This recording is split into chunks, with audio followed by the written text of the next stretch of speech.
Oh man, I've outdone myself this time. Look at this frame that I caught, probably pretentious, in the middle of the pause. Anyways, we got a new video called What was the best anime of 2024? Now, before people start getting butthurt and commenting and saying, what do you mean that was the best anime in 2024? Listen, what the fuck does best anime even mean? What is best? These are very subjective things. Some people enjoy battle shonen. They don't give a fuck about slice of life. And therefore, they're gonna always go with this battle shonen. Some people only care about slice of life moe stuff and don't care about the unga bunga fight. Some people just want the most obscure, deep, convoluted, but deep, thought-provoking plots. But a lot of people don't care about that. What does best really mean here? It really depends on your personal preference. Maybe if there was a set of parameters that we could standardize, like production value, what was the best animated anime, right? Or what was the, I don't know, there's other stuff that you can do, but let me know.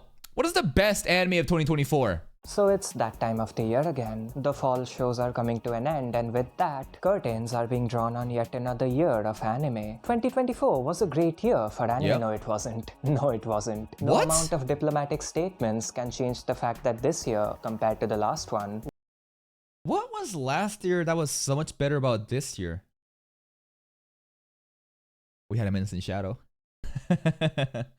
How does Frieden and JJK work? Because Frieden lasted into January, but I guess it technically counts to last year. You know what? You know what I mean? So Frieden isn't really 2025, even though in January it was still airing, right? JJK Frieden Apothecary Diaries was also last year, right? Yeah, last year was pretty fucking crazy. was significantly weaker, which is an extremely cheerful way of starting this video, isn't it? It's true though, cynical or not. That means that it can only go up from here on out. If this year was so fucking mid, 2025, goddamn, we're gonna be eating good. Last year we had one heavy hitter after another. The AOT finale, Jujutsu Kaisen Season 2, Vinland Saga Season 2, Trigun Stampede, Frieren, the list goes on. And Yep. this year we had Dandadan and Dandadan. In all seriousness, There was Wistoria. What about Wistoria? Wistoria was pretty good, right? What about Oshinoko Season 2? Wasn't that really amazing? I thought the production for Oshinoko was fucking lit. Danmachi is going on hiatus until spring because of production issues, but whatever episodes we got was pretty fucking good. Nah, it's not really there, right? Dandadan, Oshinoko Season 2, Wistoria. Solo Leveling? What about Solo Leveling, huh? I feel like a lot of people would make fun of me, especially production value snobs. I'd be like, you think Solo Leveling is the peak of anime? A1 Pictures did a pretty decent job with that, right? And Mushoku Tensei, ReZero Season 3, Konosuba, Dangerous in My Heart Season 2. Oh, Jesus Christ, there's a bunch of these shows that was, popping off. But I guess, even though these are top picks, yeah, we had Maki and Heroine, which also came out of nowhere. I guess these shows don't really reach the same ceiling. The ceiling being like the cap of what Frieren and Jujutsu Kaisen was able to push towards. this year was weak, but within that sea of mediocrity lies a few highlights, and in this video we'll go through them. As Okay. always, I watched close to 100 new shows this year, and I wonder if the guys watches more seasonal anime than I do. I think I don't think he watches more seasonal anime than I do, right? I mean, bro, we check out like fucking like 20, 30 fucking different episodes, like animes per like every season. And here are my top 10 anime of 2024. Keep in mind the keyword there is my top 10 anime. There it is. What was the best anime of 2024? Stop getting triggered. This is his top 10.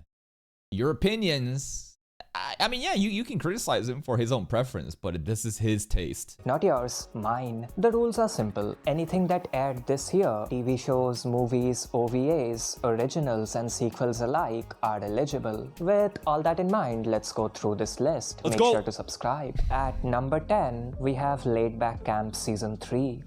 I hear Eurocamp was actually really good. Gigak was glazing this anime like crazy too. That's the level we are operating at. Laid Back Camp made this list. This was not a good year for anime. Nothing wrong with Laid Back Camp.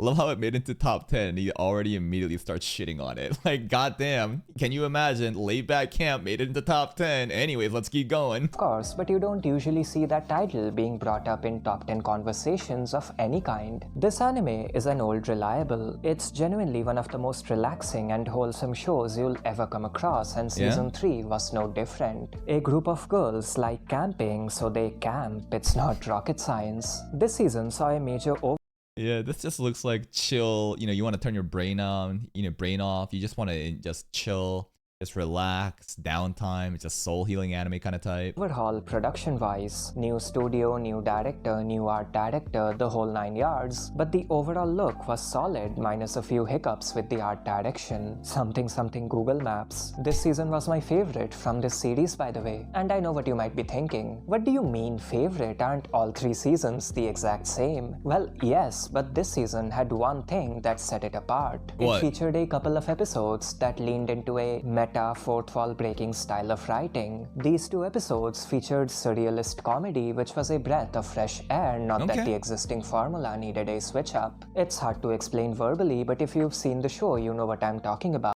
Yeah, I haven't seen the show, but basically season 3 just has a very different type of doing the content, and it's unique. It's different. He enjoyed it.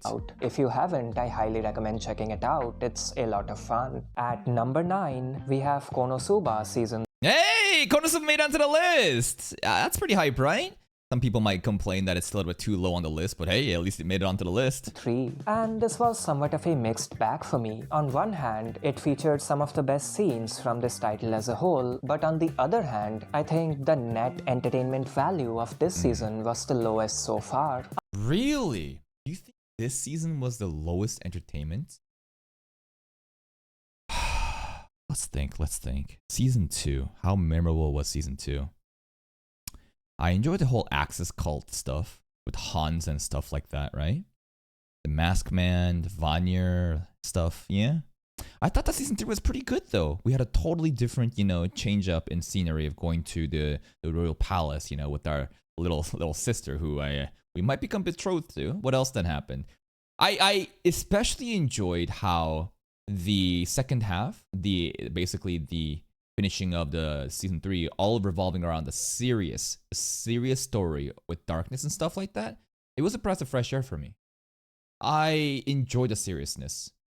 In fact, that's probably why I enjoy season 3 better than maybe season 2. I feel like season 1 has a special special place in a lot of people's heart because of, it's kind of like an anchoring effect. This is your first impression of Konosuba, and because of its wacky comedy and its deconstruction of the isekai genre, a lot of people, favors that a lot. So for me, it's probably season 3, 1, and 2 in order of enjoyment, but doesn't mean 2 is bad. They're all fantastic seasons. In fact, maybe I should watch season 2 again to really see, did I enjoy this the least? I just can't really come with the top of my head of, the craziest funny moments. Like Konosuba, the jokes honestly fall flat for me quite often. Sometimes sometimes it's like explaining the joke, like basically stuff has already happened and they're just kind of explaining how it happened. That formula, it felt formulaic. I mean, it's a formula. I just didn't. Sometimes the jokes just really went over my head. But season 3, because of the serious tone of it, it felt refreshing and therefore I enjoyed it a lot more.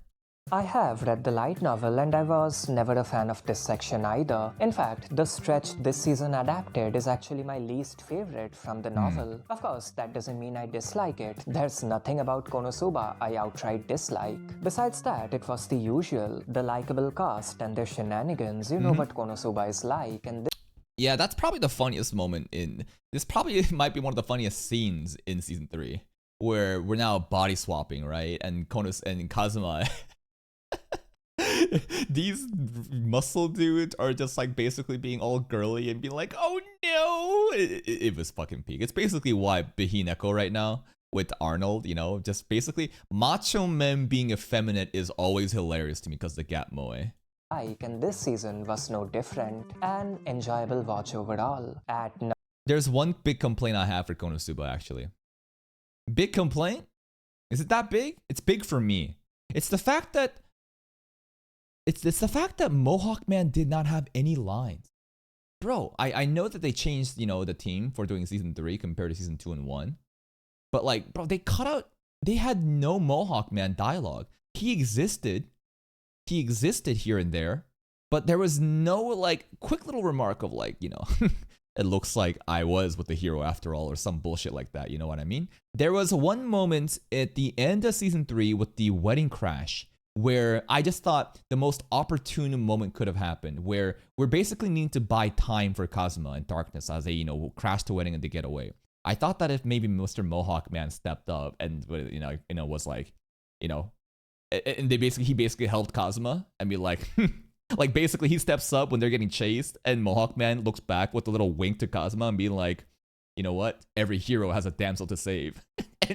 Something so simple like that. You know what I mean? That's just peak Mohawk Man line. Looking back, holding off, you know, a bunch of people that's coming for Kazuma and Darkness. And he says, every hero has a damsel to save. A little wink, and then he gets run over by a mob. Think about that. That's, dude, I'm just a stupid consumer of the show, and I've already pretty much came up with one of the best fucking Mohawk Man scenes possible, but nobody loves the Mohawk Man like I do, I guess. Number 8, we have Dan Da Dan. This was the big Number 8, Dan Da Dan? Shit. Whoa. I thought that this would be like at least top 3. Number 8 is Dan Da Dan, huh? one, and it's yet another mixed bag for me. Initially, I thought of it as an eccentric, goofy, and ultimately forgettable show, but then episode 5 rolled around. The slowed down, mundane pacing got me interested. That's right. He really did not enjoy the rapid pacing. We saw the video, you know, of his opinion about Dan Da Dan before episode 7, right? And his whole entire criticism of the show is that everything is just too wacky and therefore nothing is wacky. He enjoys the slower pacing moments. The characters were charming, their interactions were fun to watch, the world was just the right amount of bizarre, it was fun. This was followed by episode 7, which was easily the best episode of anime I've seen all year. There it is. See that? See that?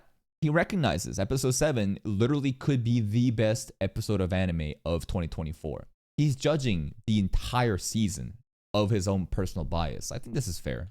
The episode was absolutely phenomenal in every way imaginable. I genuinely did not expect an episode of that caliber from this show. I really didn't. I've talked about. And again, I would argue that the wacky, bizarre shit that was happening that this guy, you know, does not like, is the reason why episode 7 hits harder. Because again, it's the crazy, raunchy comedy, just balls, dick, ha ha ha, wacky fun. What a non-serious show. And then episode 7 hits. And because of how you've been primed to think that this show is just goofy, nonsensical fun, a serious story like that hits you in the back of the head way harder. Because again, the contrast, the sheer difference in what you're expecting and what you're getting. Before, the mature themes and their execution and the breathtaking visual and auditory direction made this episode one for the history books. It changed my entire outlook on this series. But here's the thing, the show did shoot itself in the foot there because nothing else from the show came even remotely close to the brilliance of episode 7. Well, is it shooting yourself in the foot? If you didn't even have episode 7 and the rest of the story was fine, wouldn't that still be like a worse scenario compared to the scenario where you're saying shooting yourself in the foot? You raised the bar too high, right? Yeah. The bar is way too high because of episode 7. Yeah. I mean, there is the next peak. I think is definitely the scene where we're done, you know, fighting the Loch Ness Lake monster, you know, and you know, Japanese businessman, and we wake up and everyone in the school is seeing Okarun actually with Momo and Ida. That's probably the peak. I really did not like how the season ended, but here's the thing: the season didn't end. It's a very awkward point to kind of leave off on. Obviously kind of encourages people to go read a manga. As an anime reaction channel, I just can't do that because I need my reactions to be authentic and blind reactions for the crazy schizo theories as possible. So you guys can go ahead and enjoy, you know, the manga, but it's just very frustrating how season 1 ended. It's just like, god damn, bro, really? It just felt like I think there just wasn't a good ending point. There really was not a good ending point for this because of the way how Dan Da Dan kind of like concludes its arcs. But for example, I thought a perfect ending for season 1 could be literally the end of the fight against, you know, like Ida helping out and us waking up and the whole school's watching us. That could have been a high point to end it on. But what happened right after? There's a little bit of aftermath, right? Dan Da Dan have these like aftermath scenes where now we're dealing with Japanese salaryman and he's trying to get milk because of his son and all that crazy shit, right? And then Gigi got introduced.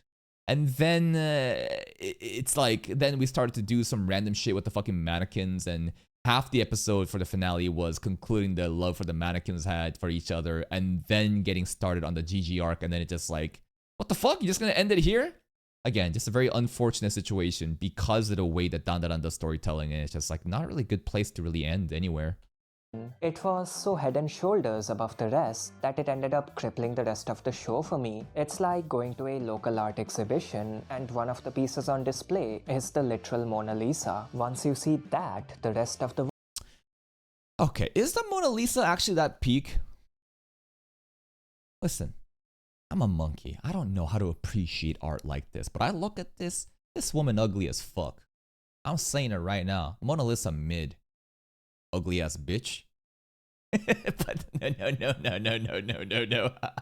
It's not about how beautiful or ugly she looks. It's about the painting.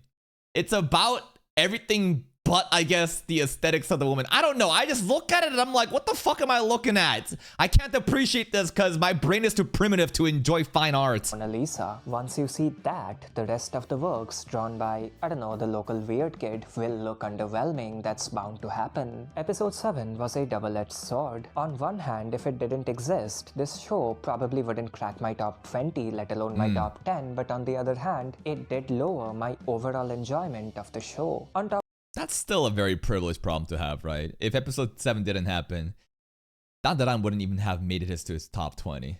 But because it happened, it made it in. I mean, it's better that than nothing, right? But yeah, the bar was raised way too high with episode 7. You shouldn't be, I guess, expecting that level of caliber for every episode moving forward. top of all that, the core ended in a bizarre, inconclusive Yeah, this shit was so weird. manner. Look, just because it's not its own season doesn't mean it shouldn't even try to end on a note that makes the audience want to see more. Oh look, the house is haunted just like literally every other location they've visited throughout this series. I wonder what will happen next. I'm so Guys, do you think that GG is gonna get taken over by, you know, whatever supernatural shit is happening here, and then later on we'll have a sad backstory explaining GG and the supernatural thing, and then maybe GG will retain the powers of the supernatural thing? Happened to Okarun, happened to Ida, most likely will happen to GG. Doesn't mean it's a bad thing. I think that whole template, the formula of like, how these characters get powers, I don't think it's necessarily a bad thing, but yes, it's very predictable. excited. Besides all that, the show was well produced. The visuals were strong, albeit somewhat inconsistent. I have talked about this aspect before. As per usual, episode 7 was the highlight, but episodes 1 and 4 were quite good as well. Director Fuga Yamashiro's direction was quirky and fun, and the music was genuinely unhinged at times in the best possible way. A very fun show overall. At number 7, we have The Train to the End of the World. That's crazy! This shit's better than Dan Da Dan? Alright, enlighten me. I know, honestly, enlighten me. Why is it? I want to know. Here's one some of you might not be familiar with. If Dan Da Dan was eccentric, The Train to the End of the World was surreal. The anime is set in a world that's distorted beyond recognition courtesy of a 7G experiment gone wrong or right, and it follows a cast of characters on a mission to rescue their friend who was at the epicenter of this incident. It's such a trippy show with bizarre visuals and a genuinely adventurous tone. It felt like a fever dream, and that's the best thing about it. The show did try to tell a linear story amidst all the chaos, and I wish it didn't. I wish it spent more time exploring the bizarre world. He enjoys like the trippiness. It's very bizarre. The show, the frames that I've seen, you know, the scenes that he just showed us, it looks pretty good, right? They look good. I don't know. I'm genuinely just like interested in like why is this better than Dan Da Dan? But it's again, this is a personal preference thing. it created, I really do. My personal favorite episode from this show was episode 4, and most of this episode consists of the cast traveling from one surreal environment to another with the mystical soundtrack playing in the background. This was also the episode Hideo He enjoys like the surrealism, okay? Kojima tweeted about, and I wish Hideo Kojima tweeted about this? Holy shit. I mean, that's gotta mean something, right?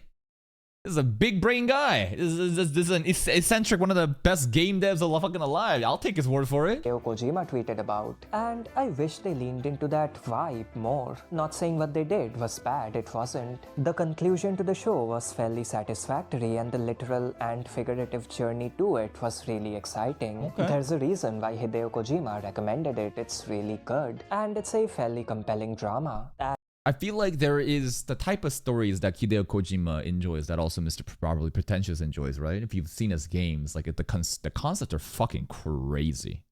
So the whole surrealism aspect, the trippiness of it, right? It aligns with what he wants in entertainment from anime, rather than the wacky bizarreness, you know, that happens in Dandadan with the raunchy comedy. That's fair.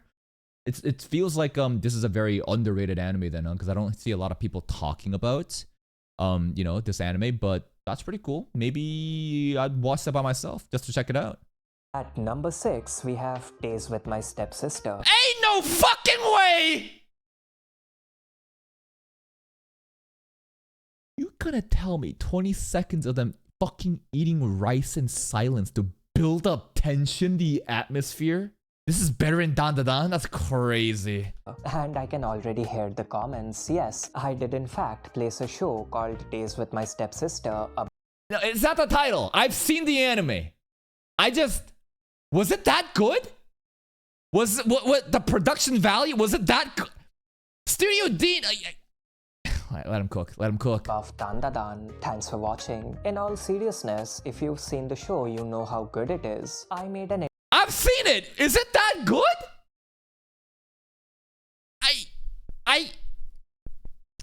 It's my limited monkey brain. I can't appreciate the slow moments, man. I can't appreciate the atmosphere buildup of this dude walking in fucking silence with his bicycle through a fucking tunnel as you hear the raindrops, and then something happens and I'm like, god damn, they're just fucking padding watch time with this shit, filler animation. entire video talking about it, knowing that it would flop. That's how much I like it. I am a light novel reader, by the way, because of course I am, and I'll be honest. Light novel reader. The bias. I mean, of course this is bias. It's just preference. I was skeptical about the anime. I have had my hopes shattered by light novel adaptations one too many times, but this was pleasantly surprising. Director Sota Ueno approached the source material with delicacy and tact, exploring the subtle yet complex themes of the story despite the limited resources at his disposal. The story follows Yuta and Saki, two similar yet fundamentally different characters, as they explore the complexities of life and human relationships. The story focuses on the way they influence each other and the way they both grow as people. It's genuinely compelling, especially for a show called Days with My Stepsister. Yeah, what do I remember from it? I remember both sides kind of they met each other and it's kind of awkward in the beginning, and the girl doesn't want to owe anything to the guy, and the guy is just kind of being there and just being nice, and the girl has all these insecurities that she, you know, fights off by wearing her armor. What's her armor? The blonde hair, the flashy, you know, accessories, you know, the whole gal look, not giving a fuck what other people think and just kind of being yourself and not wanting to owe other people. But then the lesson of trying to open up and learning that it's okay to rely on others, especially if it's your stepbro. The show was directed wonderfully. It utilized visual storytelling, symbolism, lingering shots, strategic Lot of lingering shots! Lingering shots! Bro, there was one fucking episode where all they did was eat in silence for 30 seconds and nothing happened, and I'm like, there's a purpose in lingering shots. You want to build up that tension. You want to build that fucking atmosphere. But sometimes I just feel like it's filler animation. But what the fuck do I know? layouts and tons of visual motifs to complement the story. It was perfect. I highly recommend checking the series out. It's incredible. Slow, intentionally so, but incredible. Slow. Intentionally slow. Yeah. I mean, you heard his take about Dandadan, you know? He enjoys these slower paced moments. He doesn't like the fast paced, you know, crazy wacky shit. The obscure, surreal, slow, thought provoking shows, that's this guy's taste, so doesn't surprise me. Let's keep going. Number 5, we have The Wrong Way to Use Healing Magic. What? Okay, this is a glaze I can get behind. I enjoy this anime a lot, but I thought it was like a 7 out of 10 isekai. You know, looks great. Was it all that fucking unique and crazy? Not really. It was a very nice way of subverting expectations of what you would expect from an isekai. Like, for example, the church and, you know, the king not being evil. They're very wholesome, nice people, right? The people that we ported here with, the most popular guy and, you know, and the girl, they're actually pretty nice people too. I really enjoyed this anime. The art was bold. The fight scenes were actually really fucking good. I think that the rating should be maybe more closer to 8 out of 10 than 7 out of 10. But like, top 5, this is just better than Dandadan. This is better than Dandadan. Now, this is a glaze that I can get behind because I'm obviously biased towards shitty isekais. And many of you probably went, what? Well, I'll explain. The Wrong Way to Use Healing Magic is an isekai, so yes, to the people I addressed a minute ago, I did in fact place an isekai over Dandadan. Thanks for watching. And like, I love how he always keeps saying thanks for watching as he expects people to click off the video after every new one that disappoints the audience. But of all isekais to place over Dandadan, I thought you put in like ReZero. I thought you put in Mushoku Tensei. But Wrong Way to Use Healing Magic? Really? Again, as you might have guessed, appearances can be deceptive. This show is genuinely good, however, unlike Days with My Stepsister, this one is exactly what you'd expect it to be. It's a fairly typical isekai, no deep hidden meaning, no grand subversion Very of simple. expectations, no eye-catching. Yeah, no grand subversion of expectations. There are some themes that's very common tropes in isekai that, you know, was not true in this one, like the examples I made for the church, you know, the king, and like, you know, our friends that we, you know, the acquaintances from, you know, school that we poured off with. But yeah, it's a very simple standard show. What was so special about it though? Visuals, none of that. It's an isekai, plain and simple. It's just really good at what it does. The plot is typical, but it's not quite a self-insert power fantasy. The setting isn't unique, but it's not an uninspired rehash either. The cast isn't that unique except for like one character, but they feel like real people. Yeah, no. The supporting cast, the characters, they did not feel like static NPCs.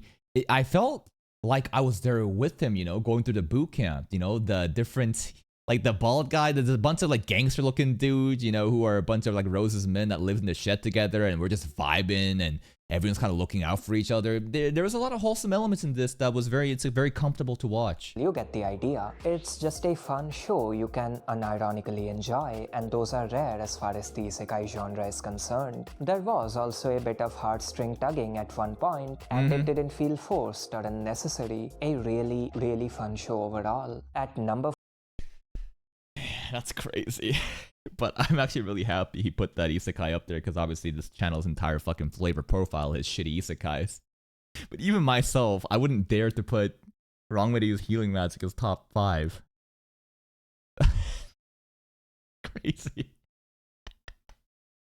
What if ReZero and Mushoku Tensei is not even on the fucking list, bro? And Wrong Way to Use Healing Magic is the best isekai on this list? That's crazy. 4, we have Demon Slayer Season 4. Oh, what? Yeah, you know what? I mean, the finale was so fucking good, I just ignored the previous episodes, man.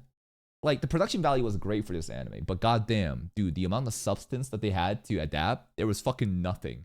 There was an episode where Tanjiro and Muichiro is literally throwing airplanes. Counting how many airplanes they're throwing. I think they literally went to 10, and I'm like, what the fuck are we doing? And a lot of people were pissed off. A lot of people were very upset. And then the finale episode happened. And then everyone shut the fuck up and we're like, GOAT! Infinity Castle arc! Muzan walk! Oh my god! Tanjiro locked in! That episode is why I believe Blue Lock will get away with what they did season 2. People have very selective memory. People don't think about everything. They only think about the shitty parts or the really good parts. And when you have one single fucking episode that just is so peak that you forget about everything else that led up to it, yeah, this shit's top 4 easy. I feel like this is the point where I really start to piss people off, but hear me out. I'm not a Demon Slayer stan by any means. I think it's fine, but that's about it. This season, however, was genuinely my favorite from the show. This was your favorite season? My favorite season is easily Entertainment District arc. The level of threat and despair that I felt from Daki and, you know, Gyukuro or something, that shit was fucking peak. Nezuko's transformation versus Daki 2, oh my fucking god. The revelation of sun breathing, bro. And then what? That's not to even mention, you know, Tengen popping off, right? Season 2 was so fucking good. I don't really remember season 1 because it's kind of like the Danmachi thing where I watched it such a long... I didn't even finish season 1, actually. I honestly didn't. I was a big hater of Demon Slayer. I only watched the what's it called? The Mugen Train movie because my friend suggested it to watch together. So I was like, all right, I'll fucking check it out. But I was like, yeah, this is actually pretty hype. And then I went to season 2 and it was like, holy shit, this is really hype. I'm forgetting why I even fucking hated Demon Slayer in the beginning. And then what else happened? The fight against Hantengu, the Swordsmith's Village arc. Mid. Nezuko scene, Ohio, okay. Nezuko, Ohio, okay. But you really gonna tell me you felt the same level of threat and despair when you're fighting fucking Hantengu and the other dude compared to season 2? It felt to me like it's a bit of a fucking joke. I did really enjoy the jar guy though. Remember him? The fucking jar guy who was so mad because our Giga Chad Swordsmith was ignoring him and he's just continuously fucking just doing this onto the fucking, you know, the whetstone. And he's like, come on, why are you ignoring me? And bro's like, I don't care.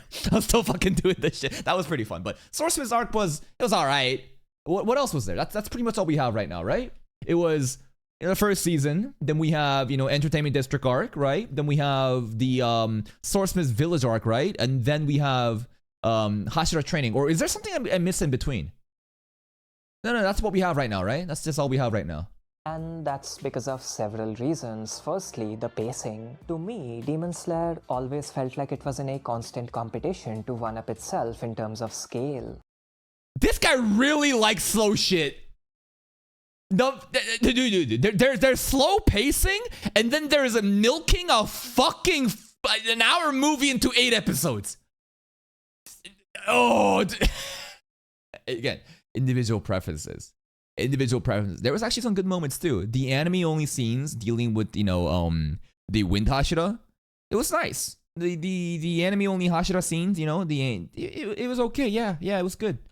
Constantly raising the stakes and the power levels of the characters to create a cheap, action-heavy plot without the stuff in between that makes people care about the action. Yes, that is a problem that applies to shonen as a whole, but we're talking about Demon Slayer here. This season, however, was different. It slowed things down to a halt, focusing on relatively mundane moments and characterization. Mundane moments. Very key word. Now, he said relatably mundane moments, but goddamn, there's some moments where it just feels like, what the fuck are we doing? A lot of the credit should go to the anime team. This arc in the manga was really short, meaning most of the anime was filler, and that's the best part. It's now the second time Demon Slayer filler episodes have outdone canon ones. Like I said, the battle shonen genre struggles to slow things down, but it needs to. Doing so is necessary. Does it need to? Why? To appease the audience that's not even the target? Because this guy is not the target audience for battle shonen. Stupid kids that want exciting unga bunga bullshit is the target audience. If you're thinking about Nitsu from thinking about the best interest of, you know, the company to make as much money by aligning to what the target audience wants, I think battle shonen should just keep fucking going. That's why Kaiju 8 did so well, in my opinion. Season 1, the pacing was phenomenal. Go, go, go, go. Not overtly too fast, but very little downtime, and we're immediately fucking getting into it. That's what people fucking love. The biggest complaint for Demon Slayer was the fucking pacing for Hashira training arc. People were so fucking upset and frustrated. People were mauling. And then what happened? The finale episode happened with Muzan Michael Jackson walking, and people fucking lost it. I love how he loves this shit for the exact reasons everyone else hated it. necessary. The story needs to breathe, and that's exactly what this season accomplished. No! You know who needs to breathe? These goddamn Hashiras, bro! Fucking do some breathing techniques and show me some new battles! Plus, the finale was absolutely brilliant, both in terms of writing and hype. Yep. Also, it looked breathtaking, so Yep. that helps. This was a relatively short season, but it accomplished a lot. And it served as the perfect build-up for the finale movies. Absolutely. Bro, I love how the ending... And here's the thing that you're gonna say. Why are you not upset about the Hashira training arc cliffhanger? Why are you getting mad at Dandadan when Dandadan was basically, you know, us getting right into the GG arc, but not really, you know, getting into it at all? Because I believe that the way that Demon Slayer finished the Hashira training arc was not a cliffhanger. And hear me out. It's because, well, the literal title is called Hashira Training. We did all of that. But I think it's actually genius how we wasted no time and immediately were sent to the Infinity Castle. And it's such fucking hype as everyone's, you know, dropping in, you know, fucking the best moments are probably, you know, what's his name? Holy shit, his name is missing my mind. Zenitsu locking in, the ridiculous soundtrack playing, Tanjiro dropping down, looking at Muzan, doing the cliche, simple, you know, dialogue of, you know, oh, you think you got me? But tonight, all of you Demon Slayer, you're gonna die. I gotta bring this fucking episode up right now. Where is this shit? I have some episodes I just don't delete off my drive because it's just so fucking good. Here it is. Oh my god, bro. This shit here was so fucking peak. This shit was so fucking... And the soundtrack playing too. That's why I believe soundtrack is so important. Oh my god, bro. And then him just locking it and then everyone dropping off. And, you know, we got the face-off, right? Between Muzan and Tanjiro. As he says his name, Tanjiro Kamado, right? And Tanjiro's like, I will kill you, Muzan. And the credits roll and boom. And why doesn't this feel like a cliffhanger? Because this is the perfect place to fucking stop it. We didn't really start the Infinity arc. We're just dropping in. We had the most, you know, satisfactory conclusion we could have with the Hashira training arc, with everyone being ported in. It's like, what's gonna happen? All the Hashiras are outside right now. Muzan seems to be going down. Boom. Da-ding. And then what happens? We all fall down and bro, it's all setting up. Infinity Castle's looking hype. We got a crazy ass dialogue. It's not even crazy. It's just the soundtrack that's carrying this shit. And boom, everyone's anticipation for Infinity Castle is through the fucking roof. People are not upset that this is like, you know, not finishing off the Infinity Castle arc or something, because I think, again, this feels totally different compared to Dandadan. You know, season, it's not even the season one's not ending though. It's a split core. Totally different things, right? This is a seasonal conclusion. What Dandadan did was a split core with an awkward, you know, phase to, you know, kind of go wherever else. And the brilliant thing about this is when the movie drops, there is no setup needed. Everyone is in the Infinity Castle. We're immediately gonna fucking drop and we're immediately gonna get into the, you know, hype shit. The one problem I have is the fact that it's a movie.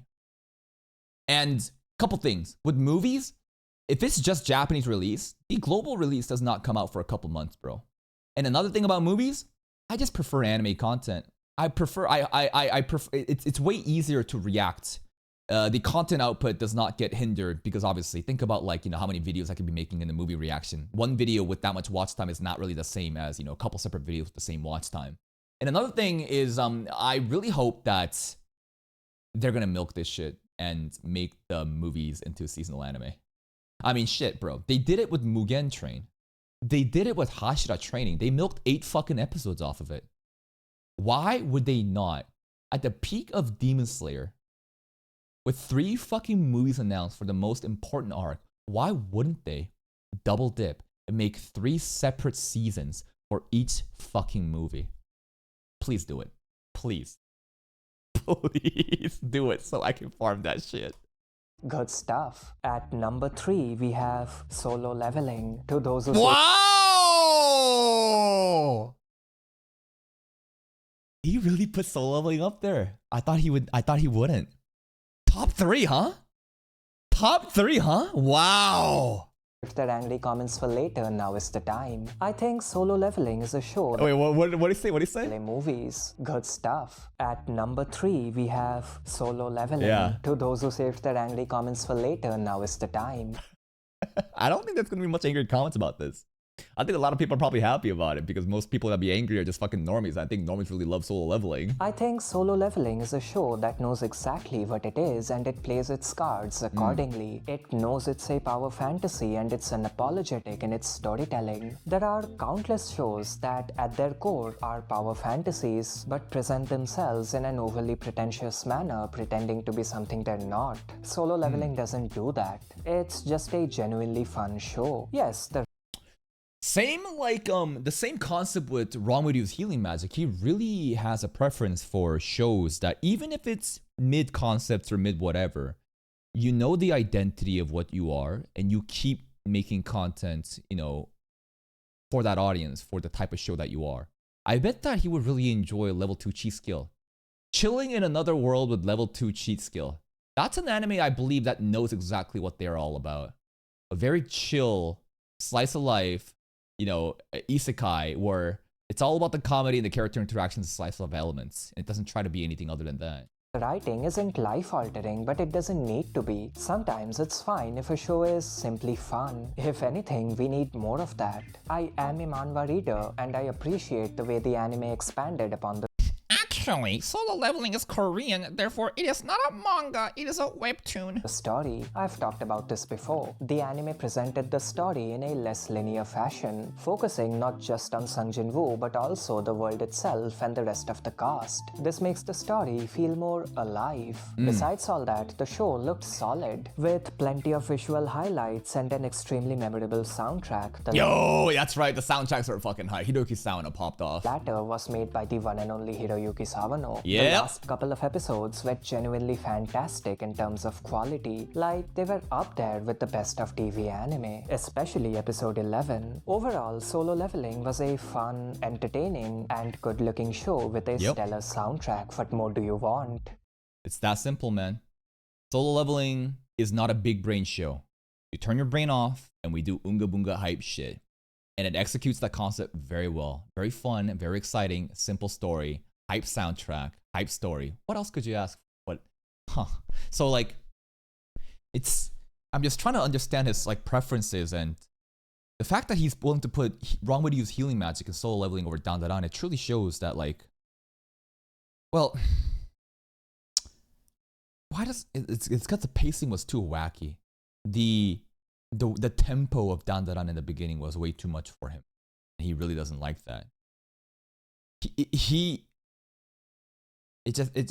I thought that he had a thing for like obscure, you know, surreal, you know, slice of life moe shit more than just Unga Bunga battles. But here he is putting Wrong With You's Healing Magic and, you know, Solo Leveling up here. At number 2, we have Look Back. Look Back. All right, so it's looking like well, Oshinoko, ReZero, and Mushoku Tensei are not mentioned at all in this video, huh? I mean, we got one more after this, but okay, let's see what Look Back is. The critically acclaimed adaptation of Tatsuki Fujimoto's one-shot directed by Kiyotaka Oshiyama. Tatsuki Fujimoto? Is that the same Fujimoto that made Chainsaw Man? Look Back was absolutely phenomenal. It made me tear up at one point, and that doesn't usually happen. The story was subtle, it explored its themes with a remarkable amount of nuance, but, and I've said this before, I did not love that dramatic final act all that much. Some of you brought to my attention the fact that it was a reference to the KyoAni arson attack, and I'll be honest, I did not make that connection. Mainly because for some reason I thought Look Back was an older manga and preceded that incident, but apparently not. And here's the thing, Look Back still is a fictional piece of work, and I'll evaluate it as such. Don't get me wrong, I'm not making light of the real life attack, I'm simply The whole burning of KyoAni Studios and Look Back, I guess, having like a reference to that. dissociating the fictional work Look Back from the real life incident, since the former is a fictional work, not a documentary. I'm sure that attack had a massive impact on Fujimoto. It probably drove him to make Look Back, I understand that, but here's the thing. I, as a viewer, cannot enter the mind of Tatsuki Fujimoto. I can only see what I see, and I found that out of nowhere final act to be a bit jarring and not in a good way. The story was building itself up wonderfully, and the massive tonal shift simply felt unnecessary to me. Of course, that doesn't make the movie bad. It is literally in my top 2 of the year. It was incredible. Based on the criticism of this doesn't sound like top 2 at all, but okay, keep going. Ending included, but I hope you get my point. Besides that, it looked incredible. It was director Kiyotaka Oshiyama's passion project and he went above and beyond. He directed the whole thing, he animated half the movie himself and corrected the rest of it and more. Naturally, the final product was impeccable. The animation was raw and unbelievably expressive, all while displaying a mind-boggling amount of technical proficiency. It's genuinely one of the most impressive pieces of art ever. I'm sure Yeah, all those scenes I just saw there, it just looks so beautiful. The movements, the production value for that looks crazy. most of you have seen it already, but if for whatever reason you haven't, please do. It's genuinely mind-blowing. And finally, at number 1, Number 1! Drum roll. My dear friend Nokotan. Kaiju 8 still didn't get voted in, huh? So I doubt Kaiju 8's gonna get here now. Mushoku Tensei? He hates Mushoku Tensei. ReZero? Probably not. Suicide Squad Isekai. Just because of Amanda Waller ending. Do Over Damsel is fucking crazy. Frieren doesn't count in this because it's, I guess, technically part of 2024, even though it did air in 2025, January. What about Windbreaker? Machine Heroine? If we put Machine Heroine as number 1, I would respect that a lot. Let's get it. we have Haikyuu, the dumpster battle. The What? This is it. I didn't know this was a thing. Okay. I mean, I haven't been following Haikyuu. Okay. Movie? Okay. All right. The newest entry into the Haikyuu franchise, this was the most I've enjoyed a Haikyuu project since Season 3. Season 4 had its fair share of production issues, but I'm glad to report that this movie was a return to form and then some. Plus, I heard that Haikyuu is actually such a good anime, and like, dude, the viewership on YouTube is actually crazy. There's a huge community out that loves Haikyuu, but unfortunately, you guys are not that. the entire thing consisted of one match, but just like Season 3, it didn't feel drawn out or boring whatsoever. Fun fact, I firmly believe that Haikyuu is the best sports series out there. Wow, And I've seen really? and read quite a bit from the genre. Whether it's pure match structuring or making the entire cast shine without taking the spotlight away from the protagonist, Haikyuu is just perfect. This movie was a bit of a departure from the usual formula, and I think that added a lot. For example, Haikyuu usually doesn't hide its scores for cheap shock value. Plenty of shows do that, Kuroko's Basketball for example, but Haikyuu doesn't. It's always upfront about the progression of a match, but this time around, it intentionally obscured the scores near the end, and that made for a wonderfully abrupt finale which, I'll be honest, caught me for a second, and I have read the manga. Also, the conclusion of the match followed the opposing team instead of Karasuno, which offered a unique perspective. Besides these things, I got the no movie clue what he's was saying. more of the usual. The cast was likable, their interactions were the right amount of cheesy, and the pacing was flawless. Visually, this movie was a treat. That long first-person sequence near the end was genuinely one of the most impressive things I've seen in a while. Overall, it was incredible, the best thing I've seen all year. And that Okay. was my top 10. Let me know yours down in the comments. That's crazy, man. I really respect the wrong way to use healing magic, pick up there. Because even as like, a shitty isekai enjoyer myself that's covered probably more isekai, content reaction than anyone on YouTube. At least I like to hope so. I wouldn't put this shit on top 10, but he did, huh? Solo Leveling being, the top 3 was also pretty cool. Demon Slayer, Solo Leveling, Wrong Way to Use Healing Magic. Like, this top 10 list is very diverse. It's not just one specific genre. He's got a mix of slice of life, right? He's got a mix of isekai. He's got a mix of shonen. He got battle shonen. Exciting. And then more like obscure random shows too. Like it's a pretty his flavor palette for anime is pretty deep.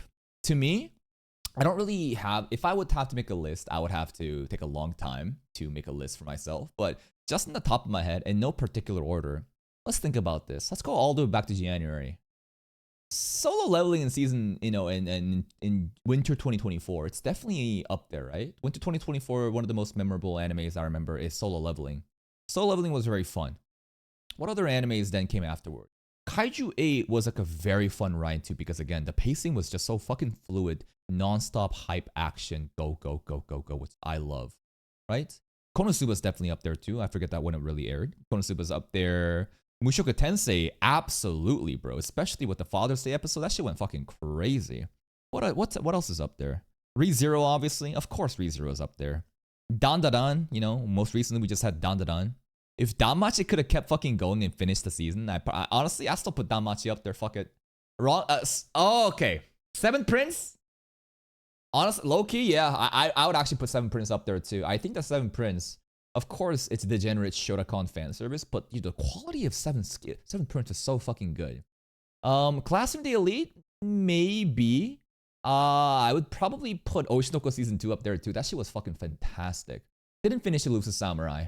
Roshite, I wouldn't really put it up there. Instead of Roshite, I would definitely put up Too Many Losing Heroines though. That shit was so fucking good. Spirit Chronicles, you're crazy. Frieden doesn't count. That's just 2024, technically. Tower God, fuck no. Dangerous in My Heart Season 2? You know what? The rom-com, it was really good. We did finish it recently, even though we didn't watch it in January. But yeah, Dangerous in My Heart Season 2 was up there. I've lost track of if we're at 10 or not, but these are some of the picks that I've personally enjoyed a lot in this channel, and that's pretty much it. Please go check out Mr. Probably Pretentious's video. Give the video a like. Check out his other content if you like. Here's a link, and I'll see you next time.